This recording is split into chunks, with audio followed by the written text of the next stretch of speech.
Hello, juniors. What's up, Genesis? Genesis is here too. She can't talk 'cause she's doing something. Government intervention. Why is the government intervening, and what are they intervening in? Wonderful question, person that just asked that in their brain. Perhaps you asked it out loud, but that would be strange. So, government intervention. What is happening? Well, we've been talking about all the farmers getting angry about the railroads having so much power and setting the prices high. So one of the first things is the Interstate Commerce Act. Railroads are seen as a great villain, or in this case a beast, a terrible monster that's stealing people's money.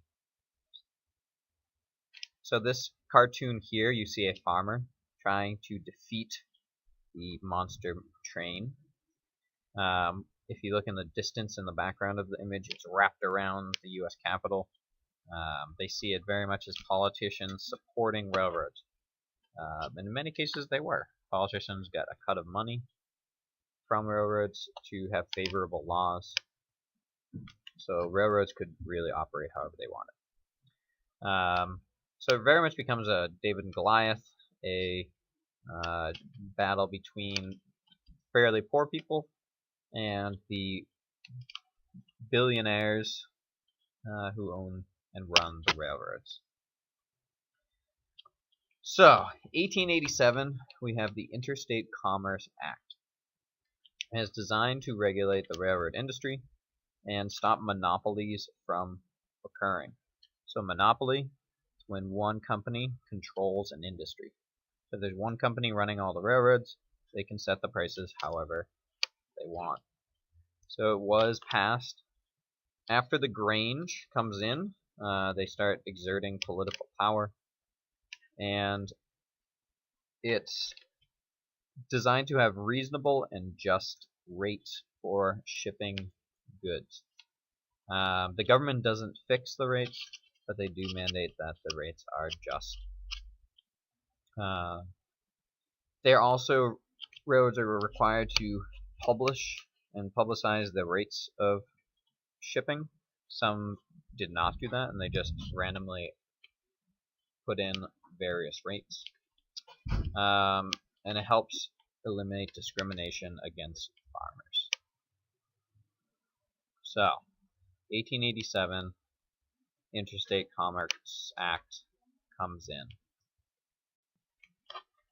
The next big act is the Sherman Antitrust Act.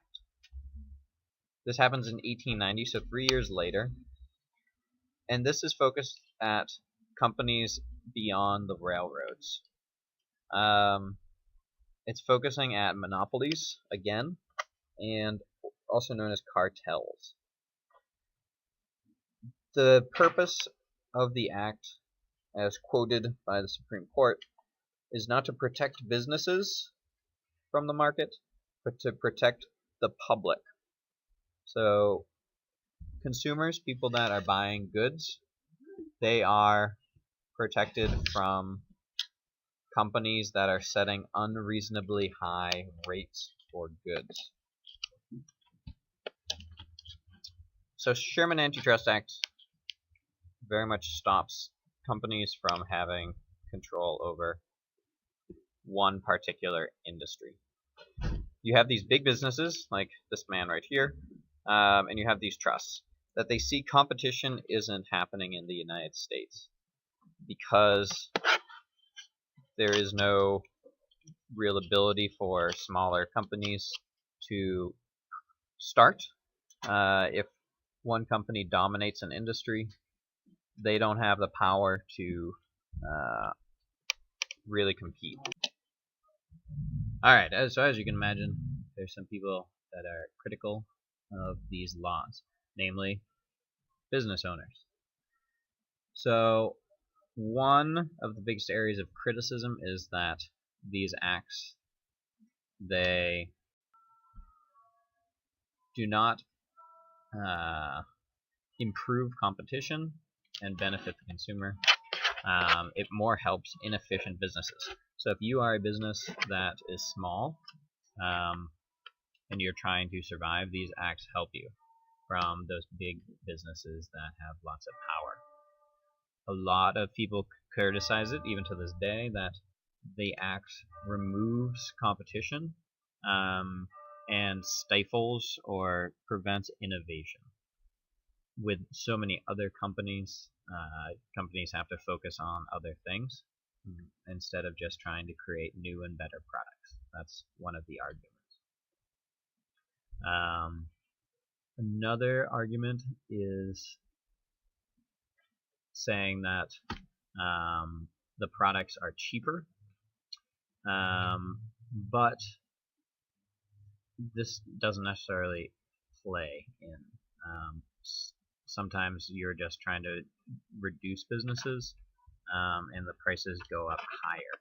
Since big businesses can produce more at a cheaper price, if there's a lot more businesses, then those goods might just be more expensive.